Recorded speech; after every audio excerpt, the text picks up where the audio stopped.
प्राच्यविद्या अभ्यास संस्था ठाणे 1982 सालापासून संस्कृती, इतिहास आणि पुरातत्व या विषयात सातत्यानं प्रबोधनात्मक काम करते. विविध विषयांवरील अभ्यासकांची व्याख्यानं, प्रदर्शनं, अभ्यास दौरे, इतिहास आणि पुरातत्व या विषयांवरील प्रमाणपत्र, अभ्यासक्रम इत्यादी उपक्रमांचा यात समावेश होतो. नवीन वर्षाची सुरुवात संस्था एका अभिनव उपक्रमानं करते. कोकणातील 20,000 वर्ष जुनी कातळ शिल्प म्हणजे आद्य मानवाच्या जीवनाचा कलात्मक आविष्कार आहे. या कातळ शिल्पांचं संशोधन आणि संवर्धन होणं ही काळाची गरज आहे.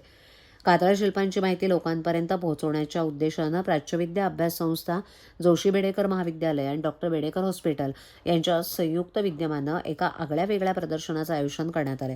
हे प्रदर्शन 21 जानेवारी ते 26 जानेवारीला सकाळी 11 ते सायंकाळी 5 वाजेपर्यंत जोशी बेडेकर महाविद्यालयाच्या प्रांगणात सर्वांना पाहण्यासाठी खुलं असेल.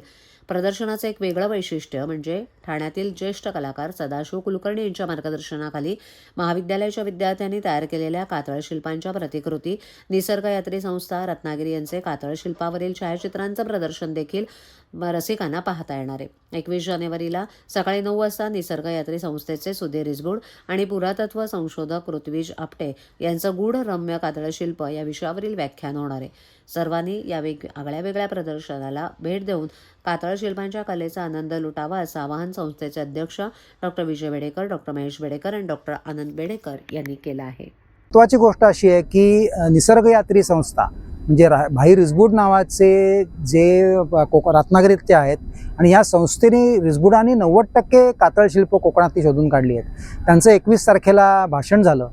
हे भाषण झालंच आणि 21 तारखेपासून ते 26 जानेवारीपर्यंत सकाळी 11 ते 5 हे ठाणा कॉलेजच्या प्रांगणामध्ये हे उद्घाटन, हे एक्झिबिशन इकडे असणार आहे. इंटरॅक्टिव्ह असणार आहे. आमची मुलं जे कोण येतील त्यांना स्वतः ही समजावून सांगणार आहेत. त्यांनी याचा अभ्यास केलेला आहे. इथे छोटंसं पुस्तक प्रदर्शनसुद्धा आहे. जवळ 5-6 पुस्तकं रॉक आर्ट्सबद्दल आम्ही मागवली आहेत, ती इथे ठेवलेली आहेत. स्टोन टूल्स म्हणजे हे कसा निर्माण केला असेल, म्हणजे 30-40 हजार वर्षापूर्वी मानवाने ही शिल्प कशी निर्माण केली असेल, ती स्टोन टूल्स आहेत. म्हणजे या स्टोन टूल्सनी ही शिल्प निर्माण झाली आहेत. ही स्टोन टूल्सही बघता येणार आहेत.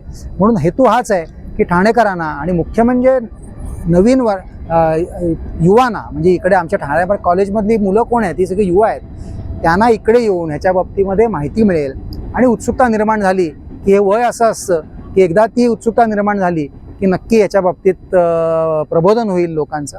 म्हणून मी सगळ्या ठाणेकरांना आणि सगळ्यांना आवाहन करतो की 26 तारखेपर्यंत तुम्ही दिवसभरामध्ये कधीही या. आमची मुलं नक्की तुम्हाला हे प्रदर्शन व्यवस्थित समजावून सांगतील आणि 100% मी सांगतो तुम्हाला हे खूप आवडेल.